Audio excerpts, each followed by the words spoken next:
Hello students and welcome to online tutor. Online tutor में आपका स्वागत है और यदि आप मेरे चैनल में पहली बार आए हैं तो इसे सब्सक्राइब करना ना भूलें। अभी हम लोग एक्सरसाइज 12.1 का क्वेश्चन नंबर 3 करेंगे और क्वेश्चन नंबर 3 में इन्होंने पूछा है a toy is in the form of a cone of radius 3.5 centimetre mounted on a hemisphere of the same radius. The total height of the toy is 15.5 centimeter. Find the total surface area of the toy. Okay तो देखो इन्होंने एक toy दिया है, उसमें क्या है, सबसे पहले कोन है। ओके उस कोन की जो रेडियस है बोला है कि 3.5 सेंटीमीटर है।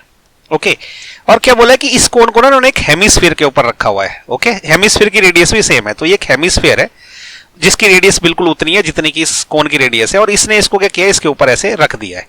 अब इससे ये जो टॉय बना है ना, ये बोला कि भाई इसका सरफेस एरिया आप निकाल के दो। ओके थोड़ा सा मैं पीछे चलता हूं।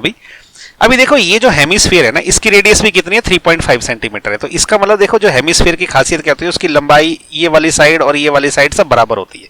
तो जो इसकी उतनी ही हाइट रहेगी जितनी की रेडियस है, मतलब ये 3.5 सेंटीमीटर है ये। ओके यहां से लेके यहां तक की हाइट।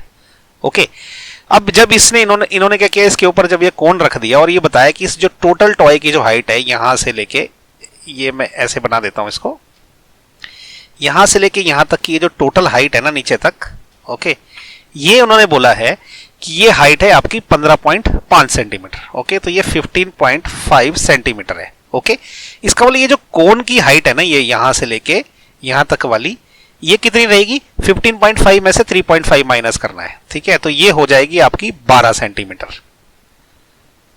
ओके इतना अगर आप समझ गए तो अभी हम क्वेश्चन करने के लिए रेडी है।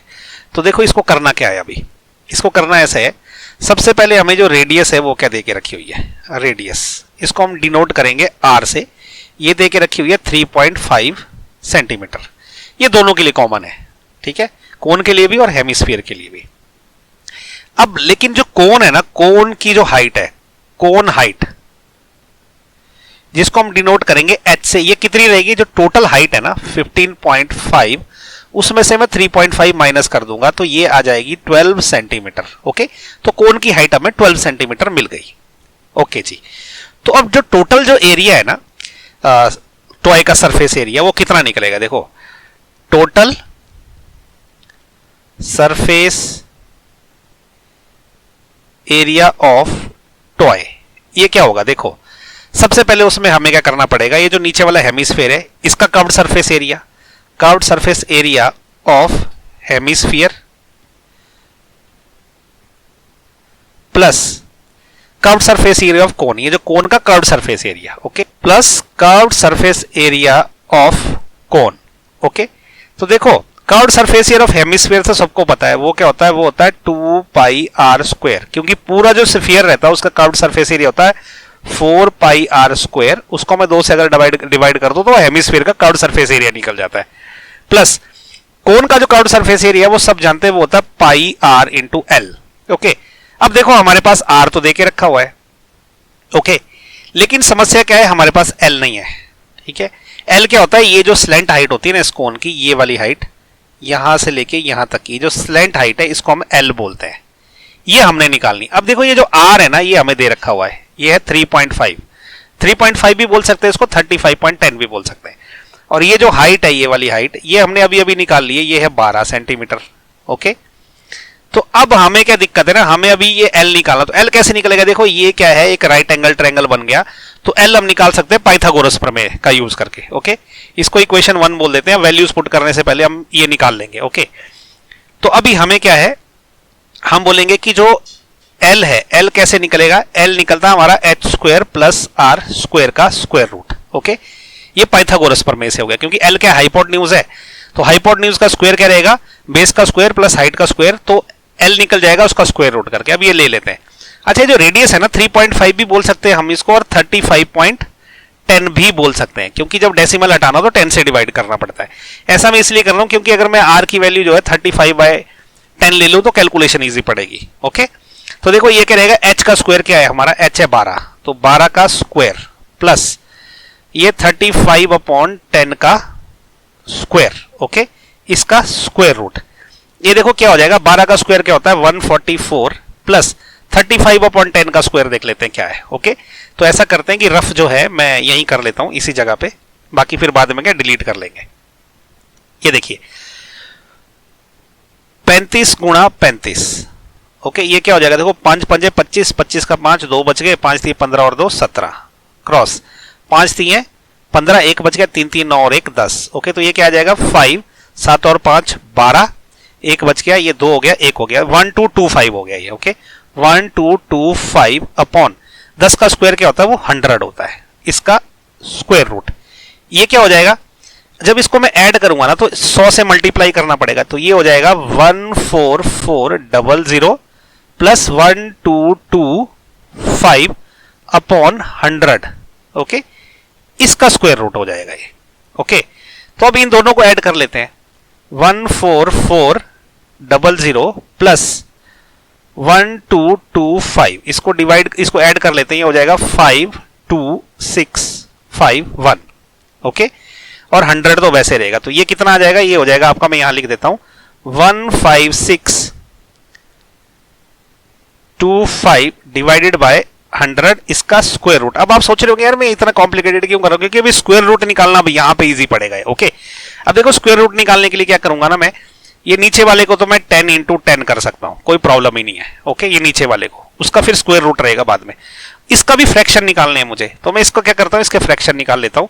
15625, ये क्या है ना 5 से चल पड़ेगा, तो ये हो जाता है 3 पंजे 15 और 1 बच गया, तो 1 पंजा 6 की जगह आएगा, 1 पंजा 15, फिर 1 बच गया, 2 पंजे 10 और 5 पंजे 25। ओके, क्रॉस, अब ये 5 से चलेगा, 6 पंजे 30 हो जाएगा, 1 बच गया, 2 पंजे 10 और 6 पंजे 25। ओके, इसको फिर निकालेंगे, ये क्या हो जाएगा, 1 पंजा 50 और अभी 12 रह गया, तो 2 पंजे 10 और 5 पंजे 25। अब फिर से 5 से चलेगा, ये 25 रह गया। ओके, फिर 5 से चलेगा और ये 5 रह गया, तो 1 2 3 4 5 6 बार आ गया 5। तो ये मैं क्या करूंगा, 5 को क्या करूंगा, 1 2 3 4 5 और 6 बार मल्टीप्लाई किया। ओके, 1 2 3 4 5 6 टाइम, इसका स्क्वायर रूट हो गया। दिस इज इक्वल टू, अब देखो हर पेयर के लिए एक चीज बाहर आती है स्क्वायर रूट जब हटता है तो। ओके, तो ये शुरू के जो 2 पेयर है उसके बदले आएगा 5 मल्टीप्लाइड बाय, सेकंड पेयर के लिए फिर 5 आएगा मल्टीप्लाइड बाय, थर्ड पेयर के लिए फिर 5 आएगा डिवाइडेड बाय, ये नीचे वाले 2 पेयर है तो इसके बदले एक ही पेयर बाहर आएगा। अब स्क्वायर रूट हट गया, तो ये हो गया 25 पंजे देखो 12, 25 गुणा 25, 25 गुणे 125, तो ये आ गया 125 अपॉन 10 आ गया ये। ओके, अब मैं 125/10 को लिख सकता हूं 12.5। ओके, तो अब ये L की वैल्यू आ गई, इसको मैं यहां लिखता हूं क्योंकि मैं अभी इसको इरेज करने वाला हूं, तो इसको मैं 12.5 सेंटीमीटर आ गई। ओके, ये वैल्यू हम पुट करेंगे इस इक्वेशन में, ये जो इक्वेशन 1 थी, तो मैं इसको पूरे को डिलीट कर रहा हूं ताकि मैं आगे की कैलकुलेशन कर सकूं। ओके, अब क्योंकि L की वैल्यू आ गई तो मैं इसको यहां पुट कर सकता हूं। ठीक है, उससे पहले मैं इसको थोड़ा और सिंप्लीफाई कर लेता हूं इक्वेशन 1 को। देखो इसमें पाई और आर बाहर निकल सकता है। ठीक है, पाई और आर अगर बाहर निकल गया तो अंदर क्या रह गया 2 इंटू आर, 2r रह गया अंदर, प्लस पाई आर तो जा चुका है, प्लस एल रह जाएगा। ओके, तो ये रह जाएगा। अब इसको मैं इक्वेशन 1 बोल देता हूं, इसको रहने देता हूं। ओके, समझ लो कि मैंने यहां तक किया था पहले। अब जो है यहां लिख दूंगा मैं कि पुटिंग वैल्यूज इन इक्वेशन 1। अब इक्वेशन 1 में वैल्यू पुट करनी है। ओके, तो देखो टोटल सरफेस एरिया कितना आ जाएगा, total surface area of toy, ये कितना रह जाएगा, देखो पाई की जगह क्या है 22/7 लेना जब तक ना दिया हो। ठीक है, तो मैंने वो लिख दिया, मल्टीप्लाइड बाय रेडियस क्या है 35 अपॉन, इसको 3.5 ले लो चाहे 35/10 ले लो, आप दोनों ले सकते हो। ठीक है, तो मैं इस बार इसको क्या करता हूं 3.5 ही ले लेता हूं। ओके, और अंदर क्या है 2 इंटू आर, इस बार radius 2 into 3.5। Okay, plus L कितना निकला है 12.5, तो ये क्या आ जाएगा देखो 22/7 इंटू 3.5, अंदर क्या है ये हो जाएगा 7 प्लस 12.5। ओके, ये कितना होगा देखिए, 7 से इसको काटूंगा मैं तो ये आ जाएगा 0.5। ओके, 0.5 से इसको 22 को गुणा करूंगा तो ये 11 हो जाएगा, मल्टीप्लाइड बाय 7 प्लस 12.5 हो जाएगा, ये हो जाएगा मेरा 19.5। अब इसको मैं यहां गुणा कर लेता हूं रफ में। ओके, तो 19.5 मल्टीप्लाइड बाय 11, ये सेम ही रकम रहेगी, तो 195 क्रॉस 591 यही रहेगा, ये हो जाएगा 5, 9 और 5 कितना होता है 14, 1 बच गया, 10 और 1 11, 1 बच गया 2 हो गया। ओके, डेसिमल लगेगा 1 के बाद, ये आ जाएगा इधर, तो ये हो जाएगा आपका 214.5। ओके, क्या रहेगा ये, क्योंकि रेडियस सेंटीमीटर में है तो सेंटीमीटर स्क्वायर रहेगा, तो ये निकला आंसर जो है हमारा, इस टॉय का जो सरफेस एरिया है वो ये निकला। तो ये क्वेश्चन मुश्किल नहीं है, बस इसमें क्या है, ये जो एल की वैल्यू है ये आपको निकालना जो है वो थोड़ा सा ट्रिकी पड़ सकती है, वो ज्यादा इंपॉर्टेंट है कि आपने एल की वैल्यू कैसे निकालनी है। ओके, सो इसी के साथ क्वेश्चन नंबर 3 भी खत्म हो गया। आई होप आपको जो है ये वीडियो पसंद आया तो इसको लाइक शेयर सब्सक्राइब जरूर करें। कुछ डाउट है तो नीचे कमेंट करके पूछें। Thank you so much for watching my video. Thank you.